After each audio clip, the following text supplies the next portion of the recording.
BRS working president KTR కి తెలంగాణ మహిళా commission నోటీసులు జారీ చేసింది. మహిళలకి ఉచిత బస్సుపై కేటీఆర్ వ్యాఖ్యల్ని సుమోటోగా తీసుకుంది. దీంతో ఆగస్టు 24న కమిషన్ ఎదుట హాజరు కావాలని ఆదేశించింది. ఈ నేపథ్యంలోనే తన వ్యాఖ్యలపై మాజీ మంత్రి కేటీఆర్ విచారం వ్యక్తం చేశారు.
బీఆర్ఎస్ వర్కింగ్ ప్రెసిడెంట్ కేటీఆర్ కి తెలంగాణ మహిళా కమిషన్ నోటీసులు జారీ చేసింది.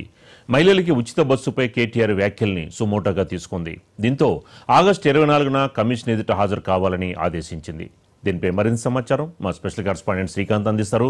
శ్రీకాంత్, ఆల్రెడీ కేటీఆర్ ఈ యొక్క అంశంపై వాళ్ళు కూడా క్షమాపణ కోరినట్లు తెలుస్తోంది.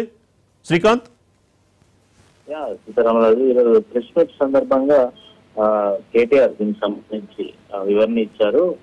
యథాలాభంగా వచ్చిన మాటే కానీ ఉద్దేశపూర్వకంగా అంది కాదు, మహిళలకు క్షమాపణ కోరుతున్నా అని చెప్పి చెప్పిన పరిస్థితి కనిపించింది. అయితే నిన్ననే దీన్ని సుమోటోగా తీసుకున్నామని చెప్పి మహిళా కమిషన్ ఎవరైతే ఉన్నారో నేరల శారద ఆల్రెడీ ట్వీట్ చేయడం జరిగింది నిన్న. అదే ఆ ట్వీట్ పై కూడా విమర్శలు వచ్చాయి. అఫీషియల్ గా అంటే కాంగ్రెస్ పార్టీ పేజ్ లోనే ఉన్నది, కార్యదర్శిగా ఉన్నట్టుగానే పేజ్ లో ఉంది. అయితే ఈ రోజు మహిళా కమిషన్ నుంచి కేటీఆర్ కు నోటీసులు సర్వ్ చేసినట్టుగా ఏదైతే ట్విట్టర్ ఉందో అకౌంట్ నుంచి ఎక్స్ లో పోస్ట్ చేయడం జరిగింది.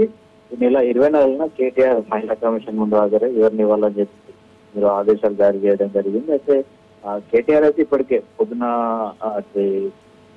సోషల్ మీడియాలో చెప్పారు క్షమాపణ. ఈరోజు ప్రెస్ మీట్ సందర్భంగా కూడా చెప్పిన పరిస్థితి కనిపిస్తుంది. అయితే నిన్న జాయినింగ్స్ బీఆర్ఎస్ జాయినింగ్స్ సందర్భంగా కేటీఆర్ సంబంధించి అంటే కుట్ల అల్లికలకు సంబంధించి గతంలో అసెంబ్లీలో ఏదైతే చర్చ జరిగిందో సందర్భంగా సీతక్క కౌంటర్ ఏదో దాఖలు చేసిన పరిస్థితి కనిపిస్తుంది. ఆ సందర్భంగా కౌంటర్ వేసిన సందర్భంలోనే ఈ నిన్న జరిగిన మీటింగ్ సందర్భంగా అవి కేసు అంటే బీఆర్ఎస్ హయాంలో బస్సుల్లో గొడవలు జరగలేదు, కాంగ్రెస్ ఫ్రీ బస్ వచ్చిన తర్వాత గొడవలు జరుగుతున్నాయి, బస్సుల సంఖ్య పెంచండి అంటూ ఫ్లో లో చెప్పిన పరిస్థితి కనిపించింది. అయితే మహిళలు బ్రేక్ క్యాన్సిల్ చేసుకుంటారా, మీ ఇంట్లో వారైతే అలానే మాట్లాడతావా, అట్లానే ఉంటుందా అని చెప్పి మంత్రి సీతక్క కూడా నిన్న కౌంటర్ చేశారు.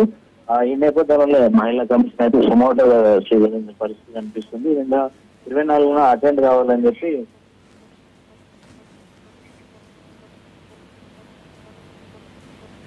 Okay right, thank you Srikanth.